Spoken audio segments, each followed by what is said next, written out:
पहला आदमी हूँ जो अरेस्ट से पहले। दोस्तों, कप्तान के शेर अली मोहम्मद खान को जेल में मिली सबसे बड़ी खुशखबरी, जिसे सुनकर इमरान खान भी बेहद खुश हो गए। कप्तान से वफादारी का सिला अल्लाह ने 14 साल बाद बेटे से नवाज के दिया, जिसे देखने और मुबारकबाद देने के लिए बुशरा बीबी अस्पताल पहुंच गई। बच्चे को कप्तान की तरफ से डायमंड का महंगा तरीन गिफ्ट दे दिया। अली मोहम्मद खान के शेर बेटे की मुकम्मल वीडियो आपको दिखाने से पहले ये भी बता दें कि इंशाल्लाह पाकिस्तान के लिए, इस्लाम के लिए, पाकिस्तान के 22 करोड़ अवाम के साथ खड़े हैं, तो कोई मसला नहीं है, कोई मसला नहीं है। पहले तो सबको मेरा सलाम, आपको मिस भी करें, काफ़ी दिनों से आपसे मुलाकात नहीं हुई, इंशाल्लाह जल्द आपसे मुलाकात होगी।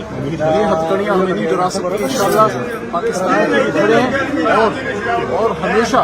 और हमेशा इस झंडे के लिए खड़े होने वाले लोग, इस झंडे के लिए खड़े होने वाले लोगों के हाथ में ये पहनाया गया है। दोस्तों, अली मोहम्मद खान को अल्लाह ने 14 साल बाद बेटे से नवाजा तो कप्तान भी बेहद खुश थे। अली मोहम्मद खान का कहना था कि इस खुशी के मौके पर भी मैं फख्र महसूस करता हूं कि अपने कप्तान के लिए जेल में हूं और सच और हक के लिए अपने कप्तान के साथ डट के खड़ा हूं। अली मोहम्मद खान ने मजीद कहा कि मुझे अपने बेटे से ज्यादा जालिमों के खिलाफ जहाद लड़ने की ज्यादा खुशी है। मैं अपने चाहने वालों का शुक्रिया अदा करता हूं, जिन्होंने मेरे जेल में होने के बावजूद भी मुझे ढेर सारी मुबारकबाद दी, और खासकर अपने कप्तान का, जिन्होंने मेरी गैर मौजूदगी में मेरे बेटे के कान में अजान भी दी। दोस्तों, इस हवाले से अपनी राय का इजहार कमेंट सेक्शन में दें। वीडियो अच्छी लगे तो लाइक करें और इस चैनल को सब्सक्राइब करें।